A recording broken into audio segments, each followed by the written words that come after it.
So for me, there's something kind of ironic about trying to taxonomize the new weird, or to like pin it down as a genre, because so much of weird fiction is about what can't be taxonomized. So things that are like hybrid creatures that we can't quite identify, in both its content and its form. So the weird is really a hybrid form born out of a time before genre solidification.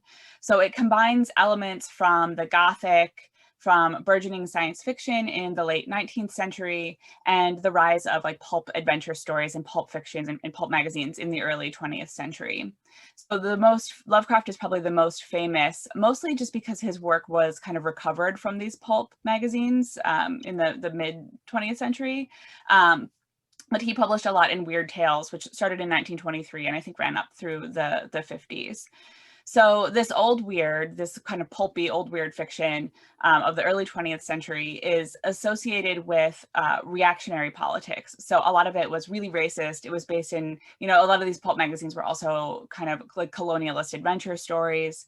And they drew on, like kind of like black magic and like darkest heart of Africa or whatever and things like that. So a lot of these stories were drawing on that kind of adventure tradition, but paired with the early, beginnings of sci-fi and some Gothic tropes as well. And so a return to the genre, a rebirth of this hybrid form in the new weird, I think tries to correct for a lot of that kind of early reactionary and racist writing. So it's associated more with progressive and or leftist political positions. I'm not entirely sold on this distinction. I'm not sure how useful it is to separate the two, because I think there's been a kind of continuous influence of the weird in horror fiction throughout the 20th century and up till today. Except that maybe it's a bit more aware of its origins in this pulpy prehistory and sort of before genre solidification. So it's a bit more self-aware of its own history and its own genre hybridity. And then often, though I don't think always, of its political ramifications as well. I think it's a lot more politically conscious because it's aware of that history. So the weird has been continually influential in all types of supernatural horror throughout the 20th century. And not all works that are both new and weird can fit into this, the definition of the new weird, again, because it is kind of a hard thing to define.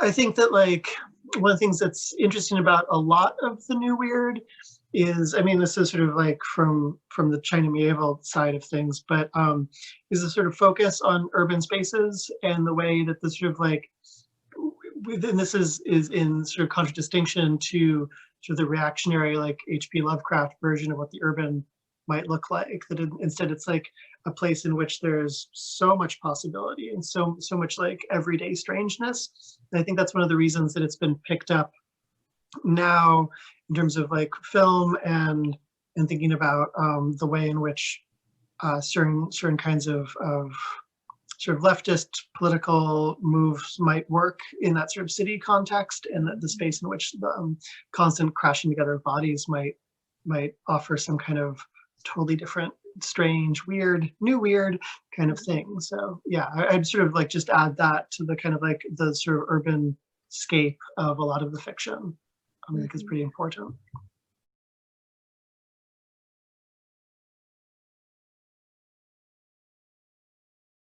Actually, anachronism is a really interesting kind of trope to raise in the context of the new weird. I want to just take your question and move back a little bit to the first question about defining the new weird, because I wanted to add that it seems really important to me that it is a genre that's self-consciously revisionary. So we've talked about it a little bit as a kind of corrective to the racism and misogyny, the eugenicism of Lovecraft and other pulp writers. But I think it's also equally important to think about the way that the new weird, as one version of what science fiction is doing these days, is really interested in the past, right? As opposed to science fiction's sort of 20th century canonical 20th century interest in the future, right?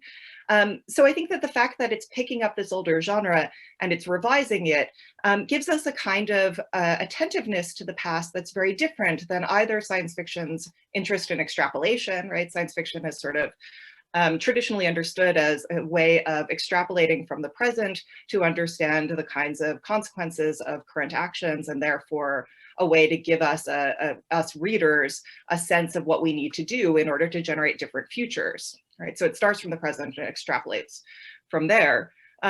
The New Weird's attention to the past, it seems to me, is also interested in generating new futures, but it's not so much interested in starting from the present. It's really interested in trying to excavate what kinds of things are still available from the past that might be usable in the present, right? That might respond to some of the urgencies of the present. And this is also, I think, really importantly different than a kind of postmodern aesthetics that just saw the past as a kind of like contextless, bricolage that you could use to kind of ornament the present, right? It really takes the past seriously in its revision. And I think that's really an interesting quality about the New Weird, because it's also, there's a kind of postmodern layering with this series. So, it's Lovecraft country.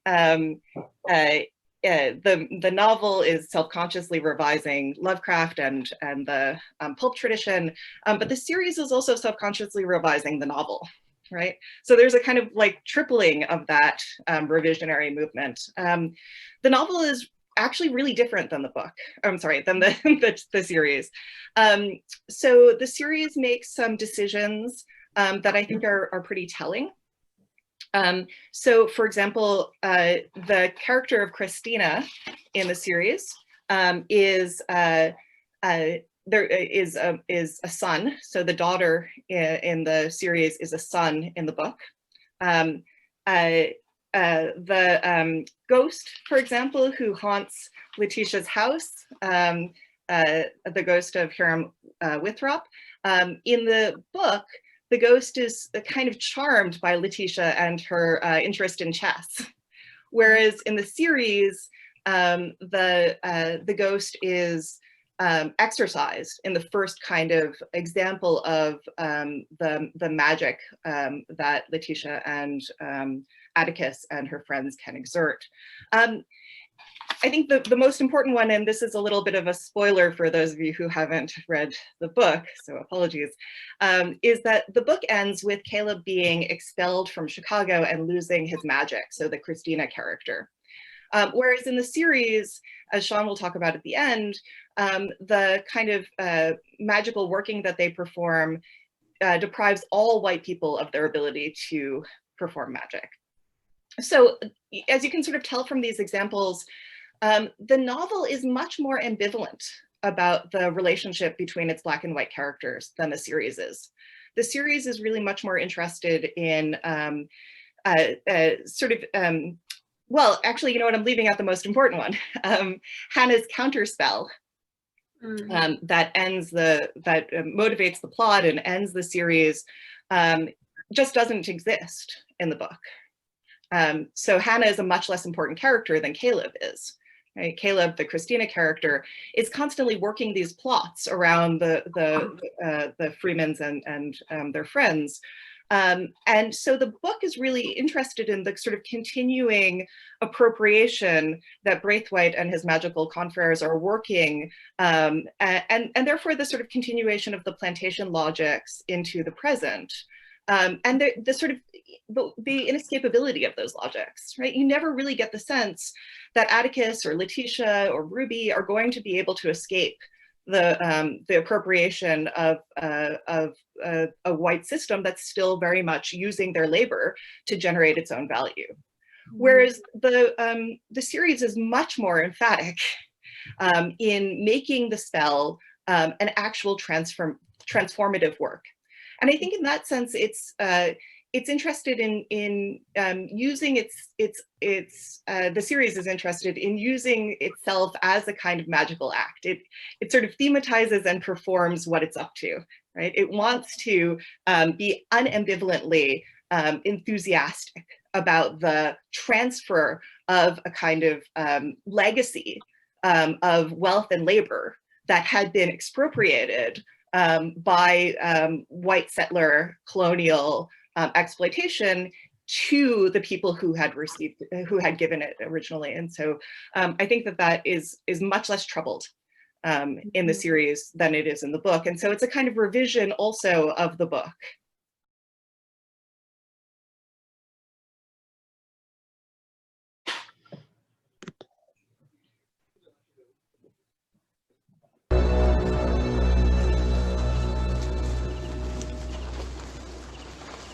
I knew they'd strike again tonight.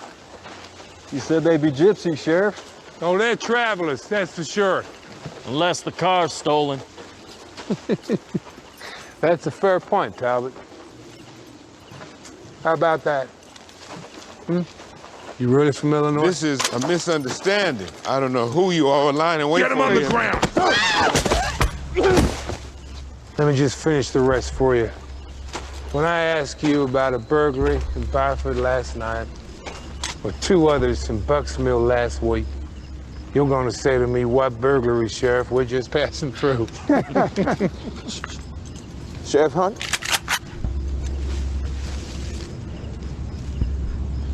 My uncle's right. This is just a misunderstanding. We're not burglars or car thieves. You're more than welcome to check the car for stolen goods if you like. Don't tell me I didn't just hear that. Did this nigga give me permission to search his car? I believe he did, Sheriff. This one thinks he's smart.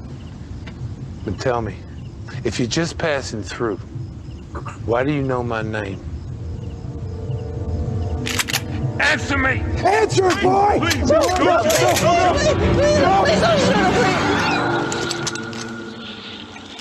go, What was that? All right, keep your guns on them. Probably just wolves. That don't sound like fucking wolves, Sheriff.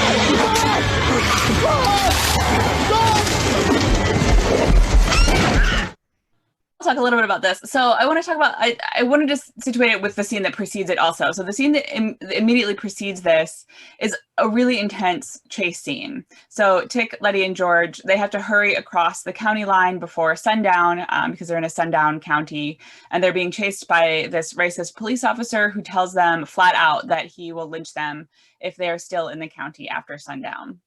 So the chase scene in itself is framed as horrifying. So it's framed as, you know, its affective tensions are really, really high in that scene. And the group is essentially trying to outrun the sunset. So they make it over the county line, and then there's this brief moment of relief. But then just a moment or two later, they hit a roadblock where 4 more cops are waiting for them with shotguns. So the cops, they force them into the woods, presumably again to lynch them. But as we see in this ironic turn of the horror genre, they are saved by the appearance of these monsters, these shoggoths.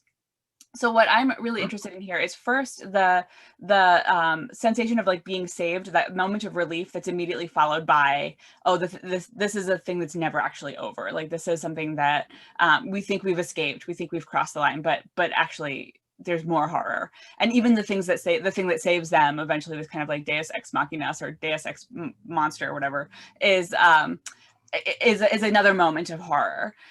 So what's fascinating to me is this inversion of genre expectations where the racial terror is the source of horror. And the conventions of the horror genre, so the monster in the woods, actually becomes this kind of savior. So the forest is a really familiar horror setting, you know, the cabin in the woods, the kind of, you know, whatever is lurking in the forest. It's the scene of moral ambiguity in fairy tales. The forest is, you know, of terror to begin with. And then in this scene, the fear that we feel as viewers for Tick and Letty and George is complicated by the more standard conventions of the horror genre. So the cracking of branches and the sound of the monster's footsteps, those are things that we're kind of familiar with in the kind of horror tropey things, and the sense of not being alone in the woods. But there's this affective shift and a complication, I think, that happens in viewing the scene where it situates our affective response as viewers to the literal monsters as less frightening than the terrors of racism. And that's really important, that conflict of those two types of fear that kind of intensify each other. So that's sort of my take on this scene, is that this is the first place where we really see racial terror and like monster terror overlaid in this way that intensifies the kind of political horror of the scene. Can you see this screen?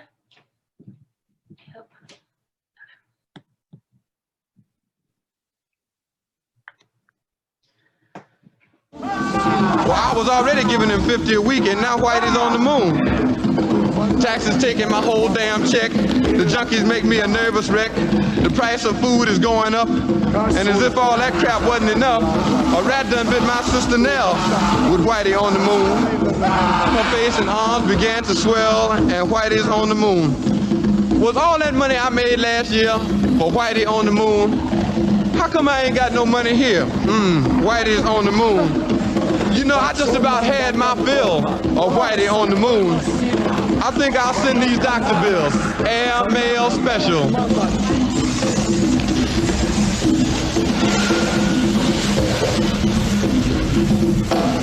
To Whitey on the moon.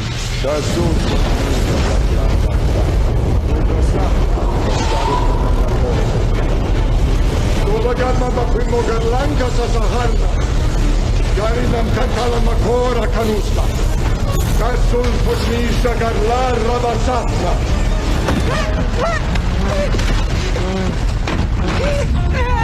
It's over! Come on! Come on! If we move him, he can bleed out! Get away!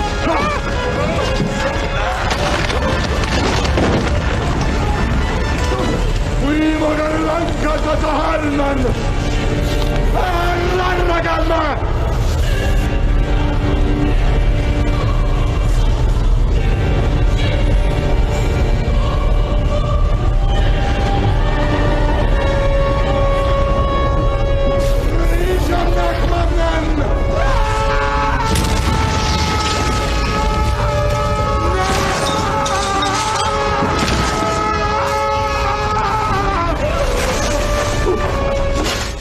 What we witnessed here is this is from the second episode of the series.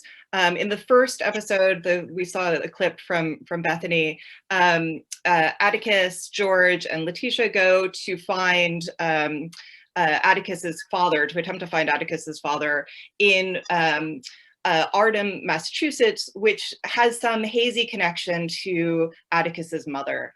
And they discover there that they have somehow are already known to the people who live there and are welcomed and are feted and wind up in rooms that are perfectly situated for them. So it has a kind of fairy tale Gothic kind of overlay.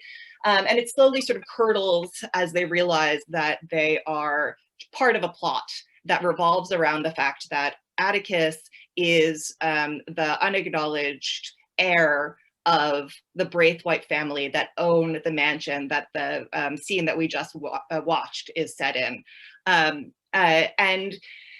So the scene that we've just watched is the ritual that it turns out that Atticus, George, and Letitia have been lured to this mansion in order to take part in. Samuel Braithwaite, who's the very white dude in the hood and the robes, is the head of a magical order, very clearly based on the Hermetic Order of the Golden Dawn, the 20th century Hermetic Western occultist group. And he says in a scene prior to this one that his desire is to perform the ritual that his many times great-grandfather had also attempted to perform, a ritual in which he will use a section from the Book of Names in order to open a path back to the Garden of Eden. And he has a little moment of monologue in which he tells us that he wants to return to the Garden of Eden because that will give him the ability to have engendering language. So the Book of Names is full of Adam's language, the language of Adam. And so anything that is said in the language of Adam is immediately produced. So there's no gap between signifier and signified. And the other quality of the language of Adam that that Atticus actually names in their little byplay is that it is the language of order. So when Adam names the animals, he also produces the proper ordering. So what Braithwaite seeks is to restore the proper order and the proper order in which he has power over all things through Adam's language. So in this sense, it's a very clear analog for a kind of nostalgia or a longing for a return of the plantation system and the social order that went with it for unopposed white mastery. And here it really becomes important that it's Christina and not Caleb, that in other words, it's a daughter and not a son, because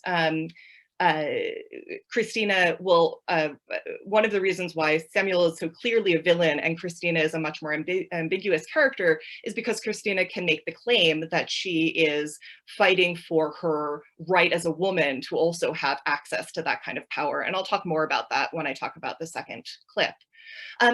But I think the thing that for me is really fascinating, and the first time I saw it, I just started, I mean, it's a very moving scene, but I started laughing in the middle of it because it's so brilliant. It's like, I couldn't believe how brilliant it was, because it reads as a kind of gloss on Hortense Spillers' magisterial essay, Mama's Baby, Papa's Maybe, in which she argues that the kind of double erasure of the Black mother as mother, right, as mother who has a right to her child, and the captor father as in fact progenitor, right? That this dual erasure means that on the one hand, we can see how much all white wealth, especially white wealth that comes from colonialism, settler colonialism, and the chattel plantation system, is based on Black women's reproductive labor, on the one hand.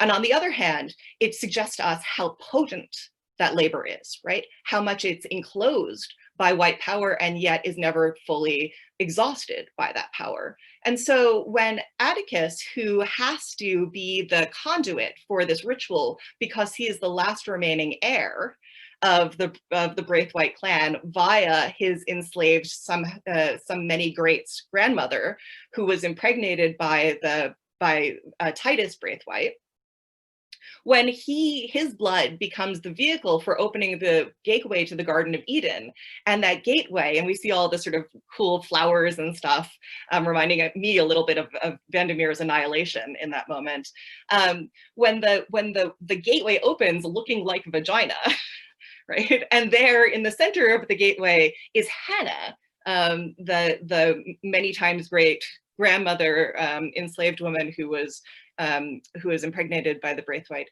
by Titus Braithwaite. When she's there with her pregnant belly, it's so emphatically clear that the Garden of Eden was never some untainted, right, some pure moment. The Garden of Eden in its sort of exchange with this sort of nostalgia for the plantation system. But instead was always centered on the figure of the Black pregnant woman, whose power it is, right? So when he opens that gate and there she is, I just lost it. I was like, that is so cool. But I also want to talk a little bit about the fact that one way to tell the story of Lovecraft Country is to say that it's a story about fathers and sons, in the form of Atticus and Samuel, who won't acknowledge Atticus as an heir. And definitely it's about heirs and patrilineation, right, and blood magic in all kinds of ways. But the other thing to say about it is that it's contestation over a book, right, and over a specific book, the Book of Names. The Book of Names, which, George in the series, all of them are readers of Pulp Fiction. So the series is very clear about the extent to which it is a series about books or a book about books. George says, oh, the Book of Names, that's the Necronomicon from Lovecraft, which, actually has been subsequently produced as its own book, even though it's just a reference in Lovecraft. And Atticus says, no, it's that's the Book of Dead Names. This is the Book of Living Names. It's the Book of Adam's names. So insofar as it's a sort of contestation over books, it seems to me that there's a kind of tension that is expressed in this scene and then throughout the rest of the series. And that tension is between, on the one hand, a kind of contestation over the past as fiction or as fabulation, right? So we can think about all the ways that history is written through the tropes or the narrative strategies of fiction. We can also think about the way that fictions generate sort of common sense wisdom or ideological posturings, and certainly Pulp Fiction does that.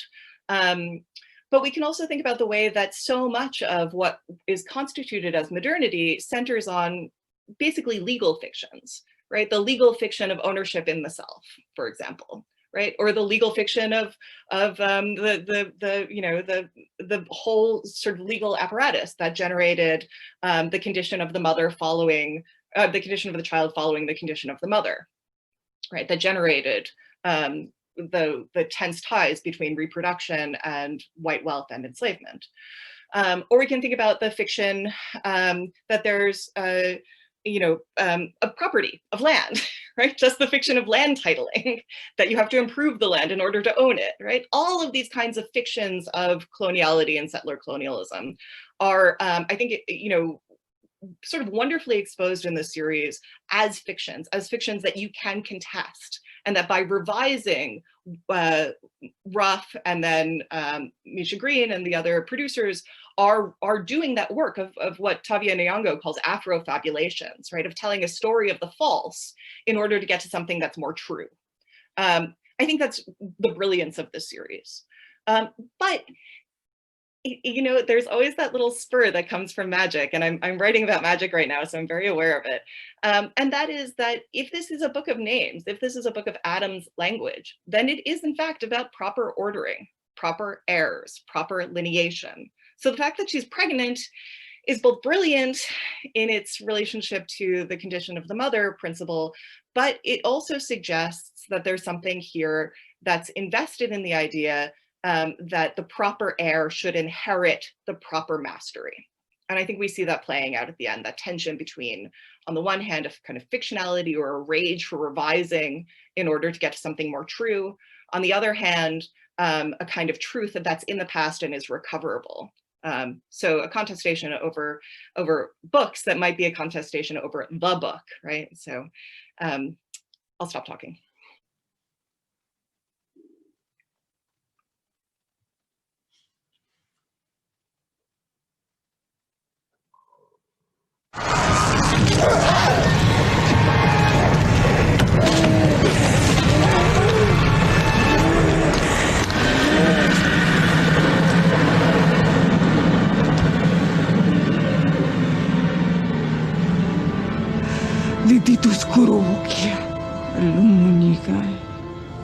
Titus has been dead for over a century. You understand her? The Jig-a-Bobo. No, I mean, shit, yes. Blood. But not family.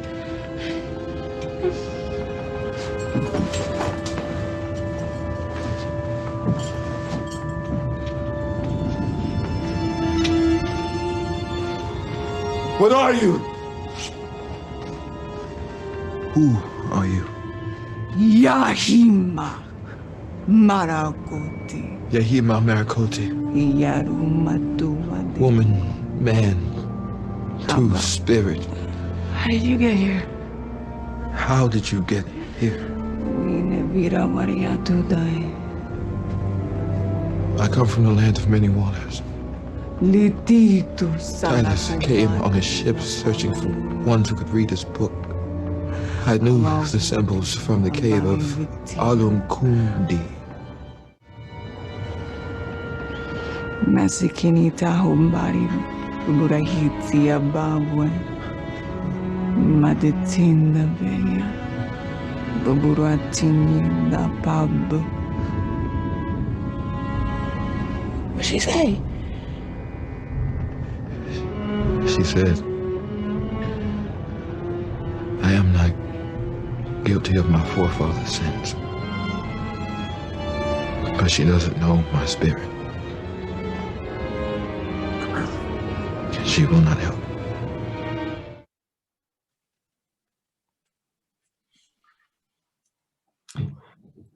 Okay, so this moment it's episode 4. So the more controversial, I think, or at least had more say issues with viewers than I think up to this point the show had.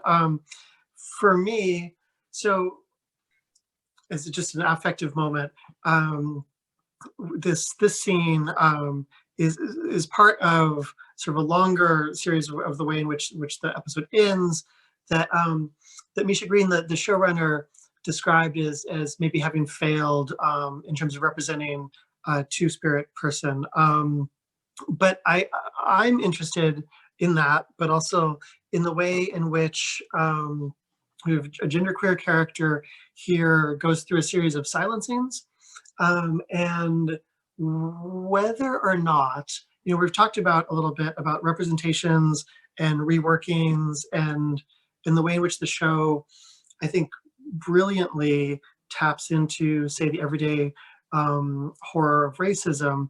But one moment here is a sort of everyday horror of transphobia that I think it's really, it becomes sort of the plot point of this episode, which is mostly a long sort of Indiana Jones-esque adventure moment that leads to this scene where the gang is trying to get Titus Braithwaite's pages from the Book of Names, and this character Yahima, a two-spirit Arawak person, is sort of clutching it, and Montrose has to take it twice, and each time this happens, some sort of kind of, first you've got the magic of them sort of reanimating, and then you follow it up with the magic of sort of flood that sets off the next sort of adventure cycle.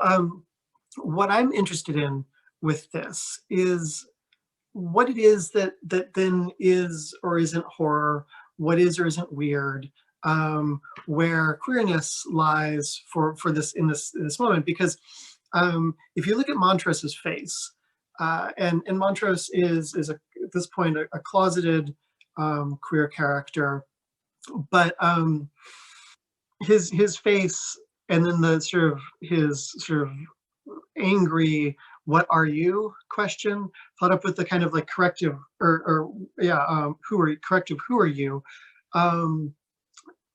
At that moment, watching the show, sort of my kind of affective take on it, I thought, oh my God, don't let this episode end with this character dying. Can we have a representation of a two-spirit or queer character that doesn't lead directly into their death?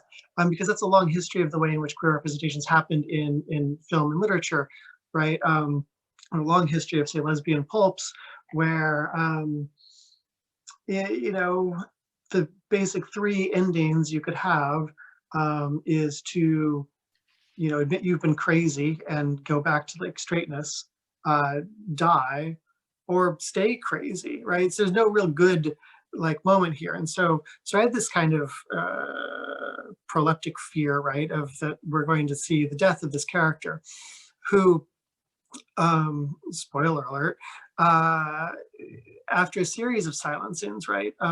First it's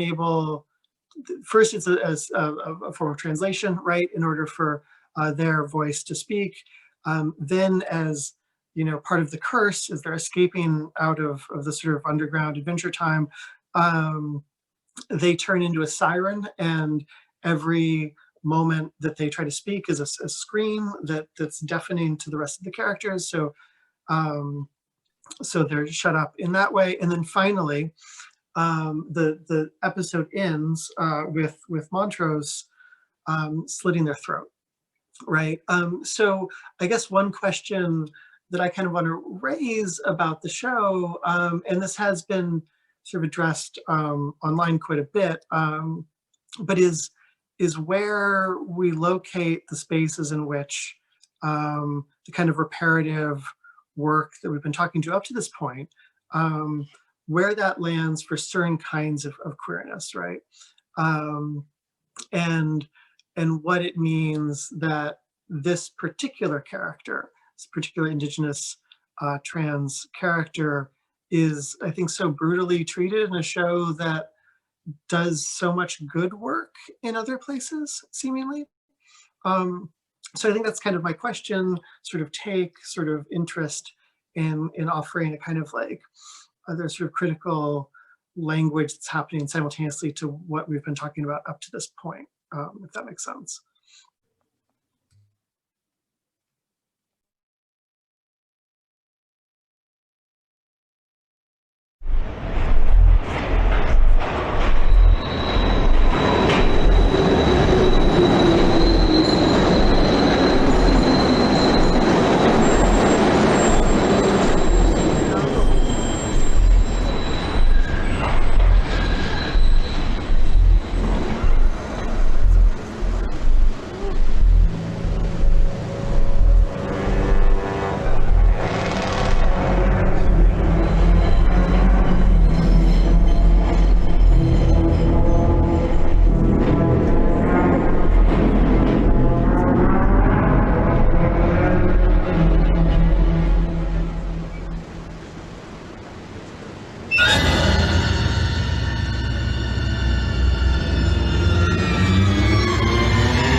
What the hell? Did you see that? See what? Rolling blackouts due to the heat have delayed all southbound trains.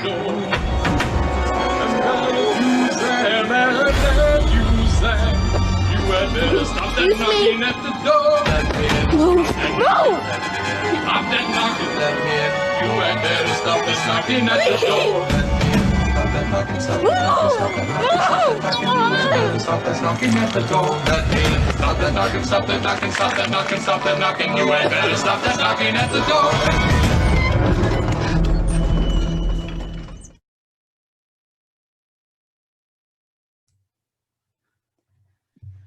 Okay, so this episode really engages with a concrete and more recent moment of a history of racial violence. So it opens with Emmett Till's funeral, and it turns out that Emmett Till is Bobo. I'm not sure if it was clear before this moment in the series that Emmett Till was Diana's best friend.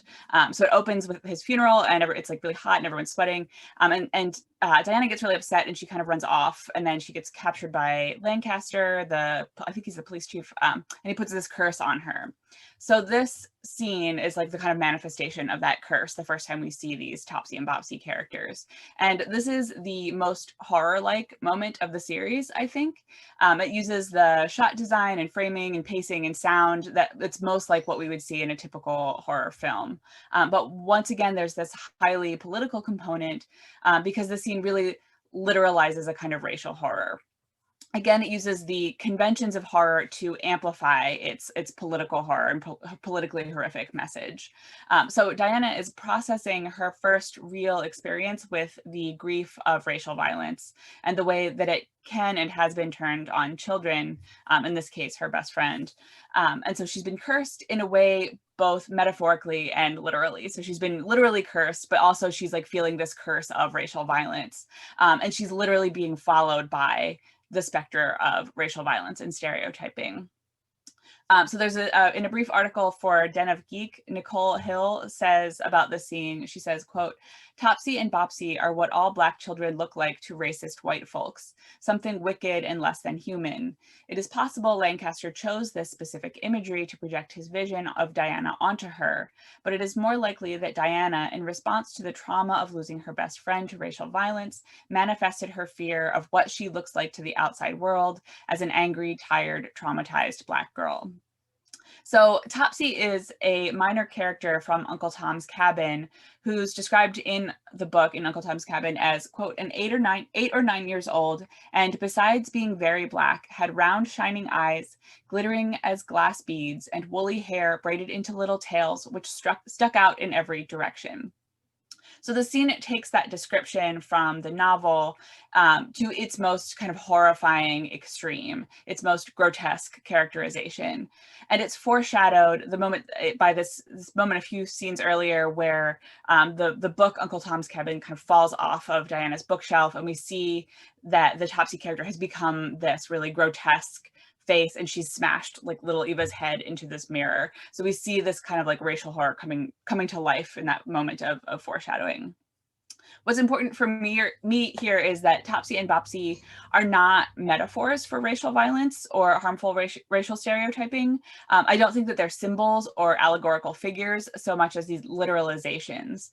And this distinction is important because metaphor and allegory create a critical distance in the reader and the viewer, and the process of interpreting the symbol kind of takes away that frightening affective power of the monster. So again, we have this both and this layering of these two forms of horror. It's a real monster and a literal curse that becomes a material manifestation of racism itself, conjured into being by this kind of racist magic, where like racism itself becomes a kind of magic that conjures this into the world. So that's kind of my take on this scene. I'd be happy to talk more about it maybe in the Q&A or something also.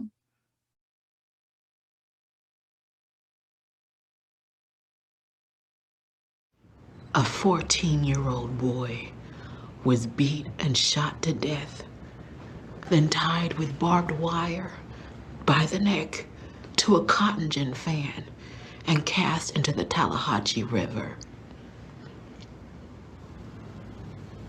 I know. But do you care?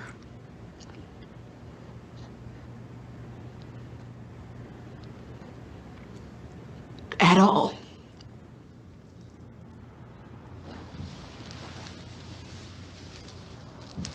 You want me to say yes? I don't want you to say anything. I want you to feel what I feel right now. Heartbroken, scared, furious, tired, so fucking tired of feeling this way over and over. And I want you to feel alone and shameful, because I'm here feeling this, and you will never understand it. I want you to feel guilty for feeling safe next to you and your privilege. I should be on the South Side with my people, mourning a sweet little boy who was taken from us. You want to know why I took that potion? Because today of all days, I didn't want to be a black woman fucking a white man.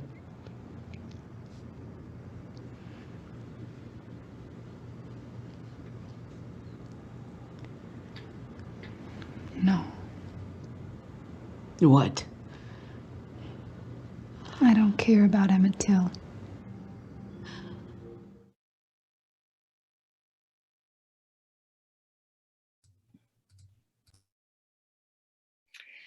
So that's our first glimpse in our clip analysis of Christina, who once Samuel Braithwaite dies in the botched spell that we saw in the first clip that I analyzed, is the presumptive villain, right? It's Christina Braithwaite who pursues the members of our crew and appears to be, on the one hand, potentially an ally, as she is to Ruby, who we see in the scene with her. At the same time, we're often reminded, as is also in the scene, that she has an agenda that's quite different from our protagonists, and in fact is reliant on their willing or unwilling assistance. One of the things that I find really interesting about this scene, and in fact a lot of the scenes between Ruby and Christina, is the way that it opens a sort of gap or rift in the logic of the series. So Ruby and Christina are in love, which is a surprising thing in the middle of this series. And I think their love stages, I think the reason why it's here in some sense is because it stages the antagonism, or even just the agonism, the difficult agonism between white and Black feminisms. And that's what's being staged here, right? So Ruby asks for a particular kind of empathetic response and allyship, and Christina denies that. Christina has in prior scenes said that her interest in taking over Samuel Braithwaite's legacy of magic is in showing that women are as powerful and as able to wield magic as men are, women who are excluded from associations, magical associations, fraternities, like the Order of the Golden Dawn. In fact, the actual Hermetic, just as a side note, the actual Hermetic Order of the Golden Dawn did not exclude women. So that is not a part of the historical record. That's a fiction that they're using to make the fiction work, which I am obviously quite in favor of, but just because I have some fondness for the Hermeticists of the early 20th century. They in fact had women, Moina Bergson being the most famous of those, Henry Bergson's sister. Anyway, the staging of this animosity or agonism between Black and white feminists here is staged as a relationship between a people. That is, Ruby says, I should be with my people.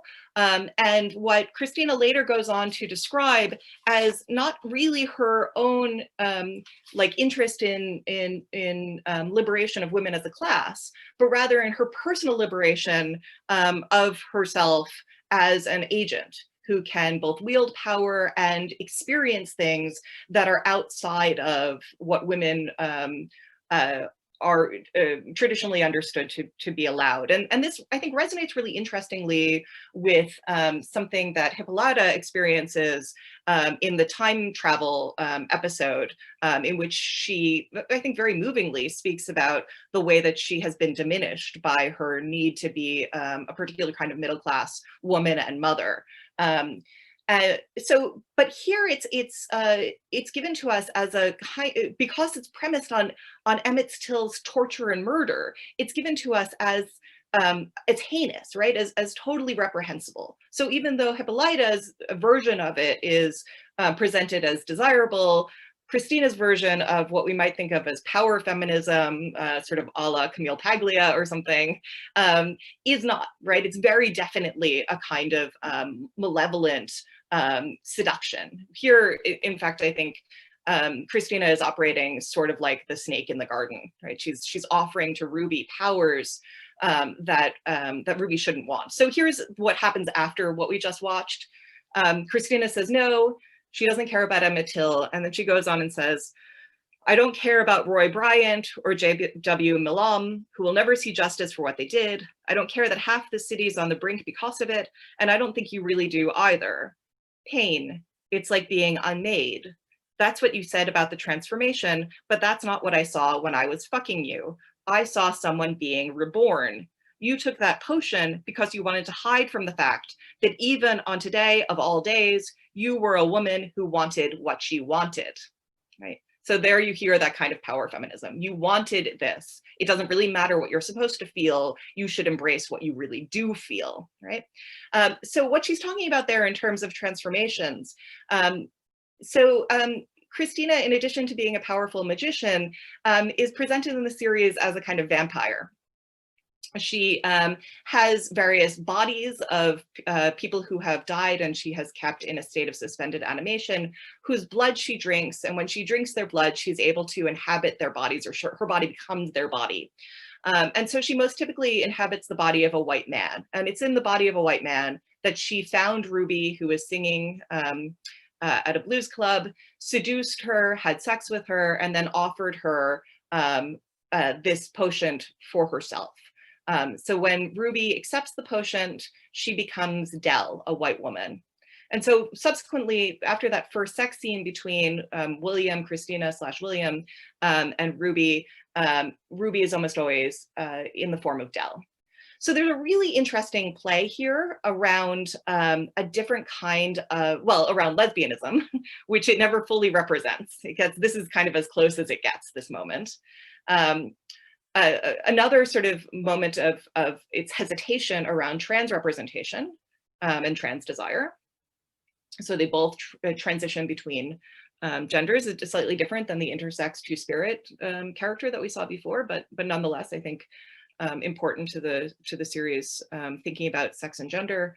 But also, I think importantly, there's the fact that it's Emmett Till whose death is between them in this moment also suggests, or really shows up, the fact that Christina doesn't have children. Right, so Hannah is pregnant when we see her. Her spell is a descendants spell. It has to move through her various descendants. So in the climactic scene, we see Hannah's various female descendants showing up in order to make the spell effective. And Letitia at the end is pregnant with Atticus's child. Right, so there's a whole reproductive line that emanates from Hannah. Emmett Till as a child here sort of speaks to the fact that Christina produces death in order to generate a kind of queer reproduction that's lateral rather than descendants. So she inhabits these bodies of these dead people that she's kept alive as her sort of children, right? They're in the basement in this sort of, Jekyll and Hyde kind of scenario. And she can inhabit them. She can convert other people through the blood that she gives them. So a lot of these kinds of longstanding queer vampire tropes. And I think that the thing that I find really interesting about this is that though the series wants to pose her as a villain and she ultimately dies at the end, sorry, spoiler, the series can't quite give up on how sexy it is. Right? It keeps playing with the possibility that it might be interesting to think about something that isn't that Adamic language of power in which there's no gap between signifier and signified, but instead a kind of lateral movement between different kinds of bodies that might all jostle together, as Sean was saying about the urban, in a way that might actually shift the way that any one person understands their embodiment. So, I'd love to hear what other people think of this. I'm still thinking it through myself. I'm not sure that the series is actually coherent on this point, but it seems to me that that Christina's queer vampirism at the end, when she drinks Atticus's blood, is kind of redeemed by his Christ-like sacrifice on the cross, and so the series ultimately, I think, denies that possibility of a different kind of patrilineation at the same time that it can't quite give up on it.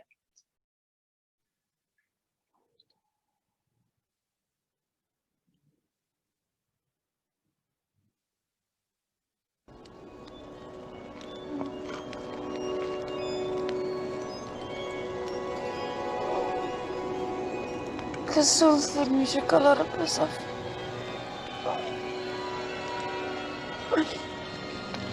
Косулфор ми шоколада песов на.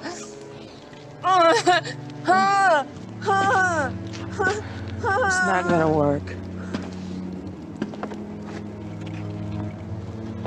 You bound me for magic. Not just you. Every white person in the world. You gonna save them all. And Hannah's spell, it's gonna change everything, baby. Our family has protected the book for generations. Now, that falls to you. Magic is ours now.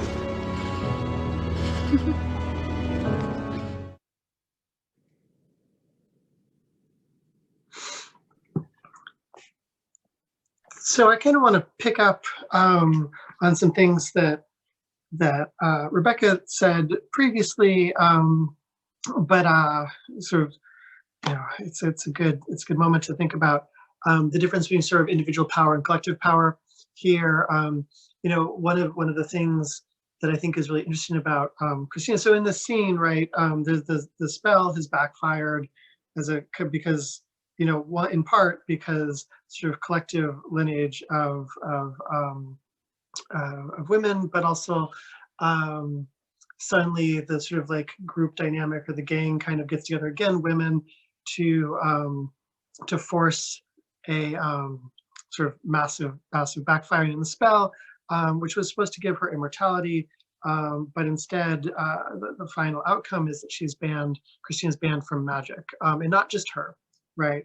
But collectively, all white people. And so I think this does a number of things, right? I think it attacks the idea of the kind of individual personal liberation that Rebecca was talking about a little bit as a way of narrativizing a kind of collective liberation here. It also works to, and I'm definitely just going to steal Rebecca's language here from earlier, break the enclosure of white power, which I think is a really wonderful way of thinking about what this moment does, right? So if all magic is, if you think about magic in the terms, some of the terms of the show, is about the collection of power, wealth of labor, often at the expense of the sort of solar colonial or plantation version of power dynamics here.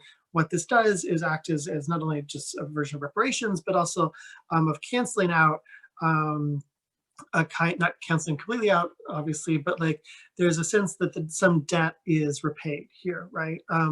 And that moment of collective power, while simultaneously throwing out the possibility of white magical power, has, I think, this really utopian moment here, right? This moment of like collective hope for the future, right? Whatever you're looking around the scene, and it's rubble and destruction and apocalyptic, and they've been through, the whole series has been a series of versions of pains for our plucky gang of adventurers, right? It's all destruction and often pain and anguish, right? And here you still have that sort of visceral moment in the scene, and Atticus is, he's been bled out from his wrists in order to make the spell work. As Rebecca said, he is a sort of Christ-like figure who's sacrificing his body in order to make the spell.